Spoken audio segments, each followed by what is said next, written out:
Happy New Year. I just wanted to show you my parents' permaculture garden. Here they have basil and it is doing fantastic. It's January 1st, 2023, and it is doing fantastic because they've been protecting the plant with just random cardboard. It looks messy, but it's offering the little bit of insulation that the roots of the plant needs to survive. So sometimes you have to sacrifice aesthetics and beauty to protect your plants with some cardboard or random pieces, pots, plastic. And it's been raining, so they've been collecting lots of water, and it's relatively clean, and they can use that. I mean, that saves them gallons and gallons of water every year. So look at these giant pomelos. They're huge. That's two right there. Here's another basil that all my basil have just the branches, bare branches. All the leaves fell off of them. I tried covering them, but I didn't do it very efficiently, I don't think. Here's a banana tree. And here is amaranth, another basil being protected by the banana tree. In dormancy right now is the Bing cherry. And some more amaranth, some chrysanthemum, I believe, or an Asian vegetable, which I forget the name. Tung ho, I think it's called. Here's some tomato. Here is some dill. Over here is the Subel sapote that I got. I had two because I thought they needed to cross-pollinate, but I gave them one because I found out they don't need to, and it has great flavor and great colors. And I'm not sure if those are baby fruit or new leaves forming. It looks to me like they're flowers, like the fruit that's gonna come out. And little, what looks like mustard to me. Some other vegetable. And some other vegetable. Over here is that succulent. I think it's called silver quill. Oh my goodness, I gave her just a little plant, like just one little plant, and my mother just has agreed though, because it is just filling out that whole pot. So sometimes if I need her to keep something alive and to grow more of it, I give it to her because they'll have a better chance of survival with her. Some snap peas, tangerine tree here with several tangerines.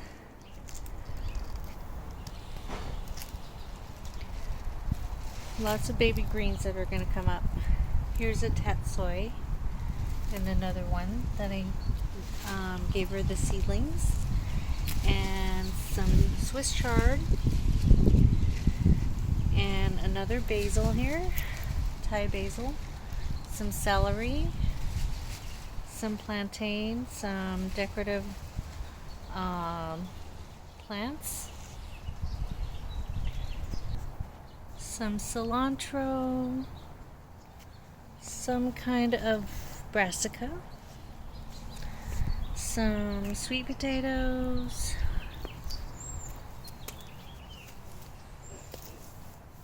a decorative aloe, Cuban oregano. This is a cherry moya tree with the fruit on there, and this one is I think another cherry moya tree that they're grafting. Some more succulents, sansevieria, Cuban oregano, baby mango tree. Some pepper plants, chili peppers. Some chives and green onions. Kalanchoe and cacti.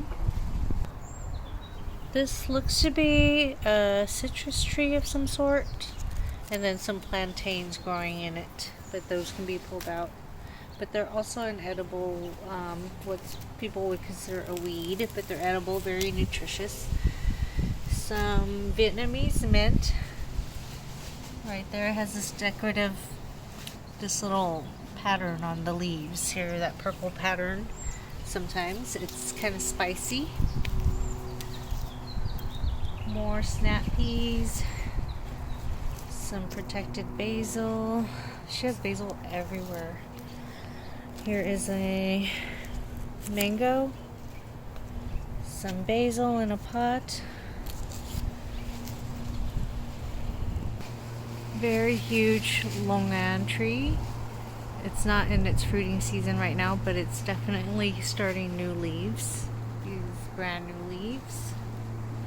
So pomegranates lose all their leaves in the fall and winter, and then in the spring, which in about a month, it's going to start leafing out again.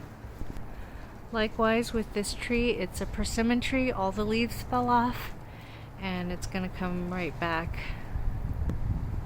Likewise with the jujube tree, all the leaves fell off, but it's going to come right back.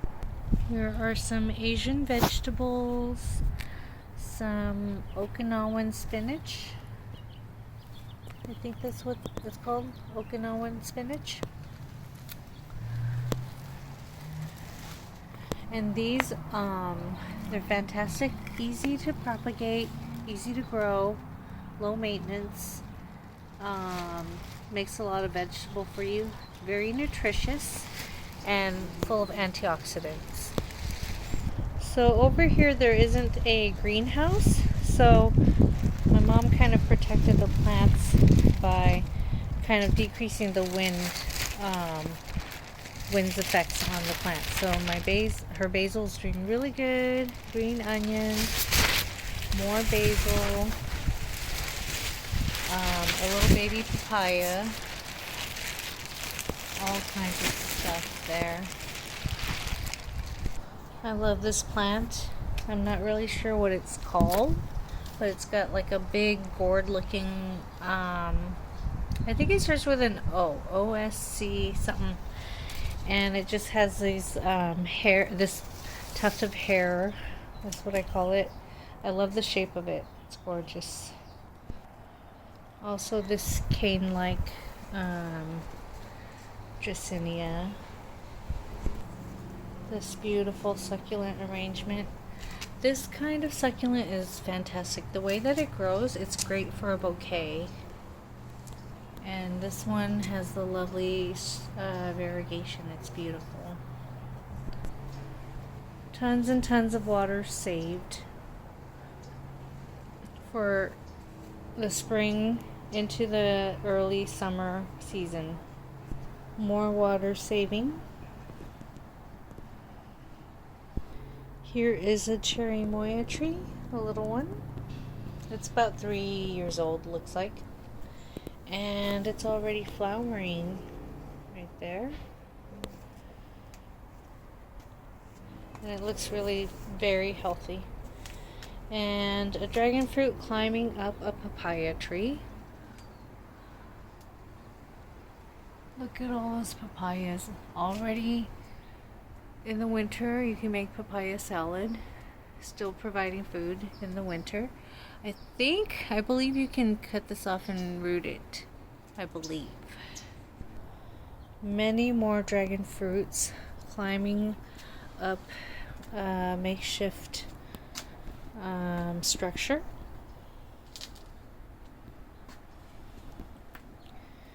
And it has very many chances that you can propagate from there, and so on and so forth.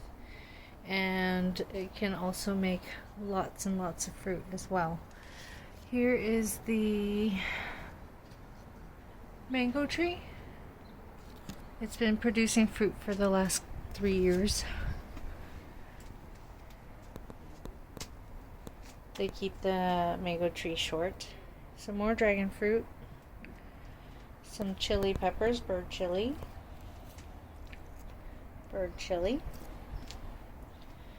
And this looks to me like a guava tree.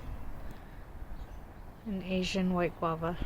This here is another cherry moya tree. 1, 2 cherry moyas there.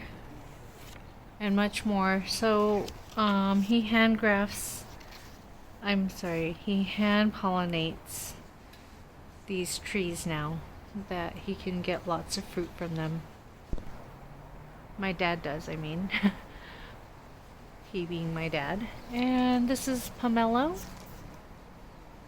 I believe that's mango or some other tree. I'm not 100% on the leaf structure at the moment. Oh, I'm sorry, now I know. It's longan. That's definitely longan. And here is a bunch of sugar canes towering overhead.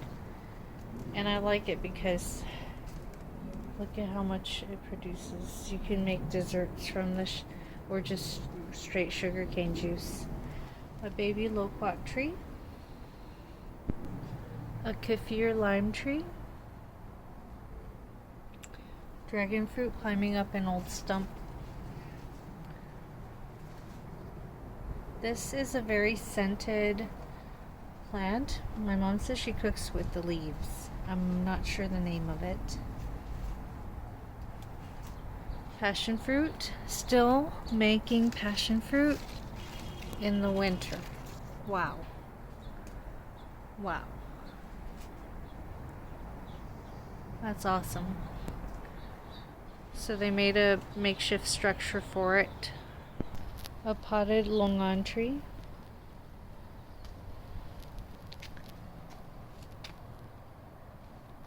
They're gonna give me one plant as soon as my ground is ready. And here is a white guava tree. And this is a sapote tree, but it's a different variety of sapote.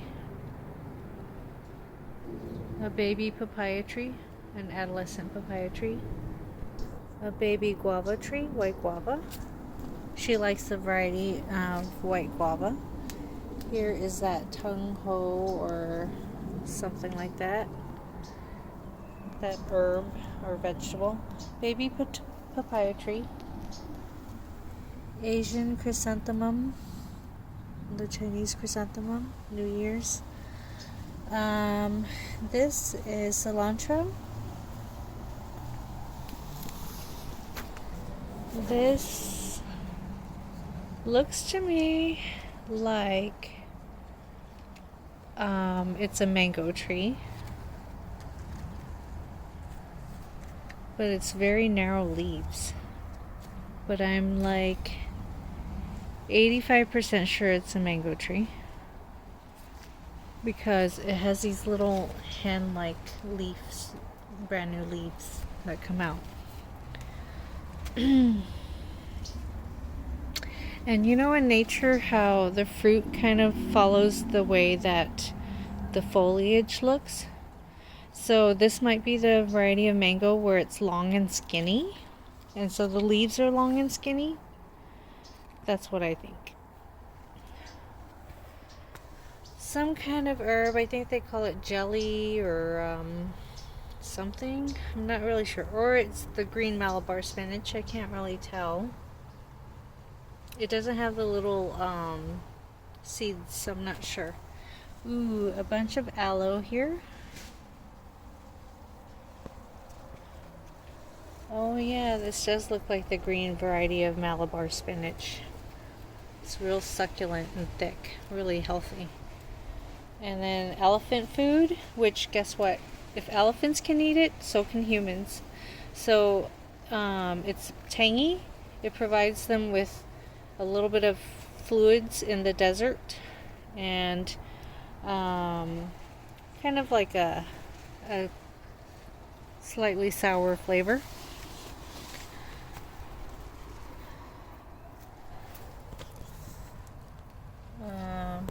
Plant there. Sansevieria. I forget what these are called.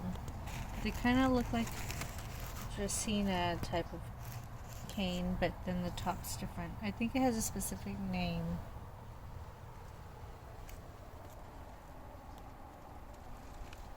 Another baby papaya being protected. Another baby papaya. Ooh. This is some kind of herb she uses. It almost looks like this is amaranth, but it's so tall. I'm not really sure.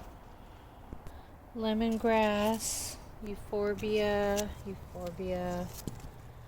basil, lemongrass, baby papaya, guava, seeds that are gonna grow back some more Malabar spinach. As you can see, you can still grow a ton of food in a small little area. This is just their backyard. They've got a front yard and they've got side yards and all kinds of stuff. You can grow tons of food, and recently, because of all the work, they've decreased their growing space by putting a lot more tile. It used to only be one tile wide, then it became two tiles, and now it's 3 tiles wide. So they're decreasing their growing space and making it a lot more walking space because of the upkeep.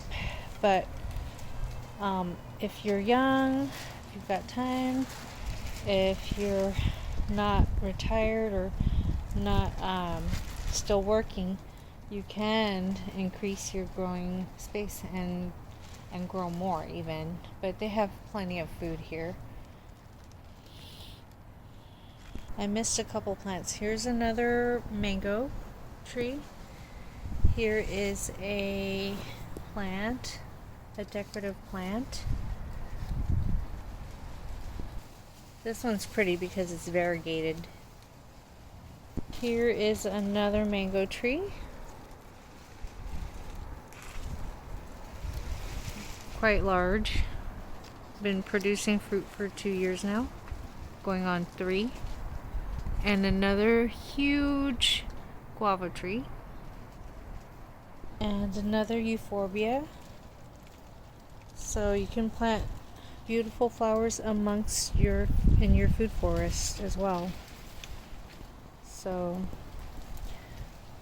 here are some little chives. So yeah, you can grow plenty.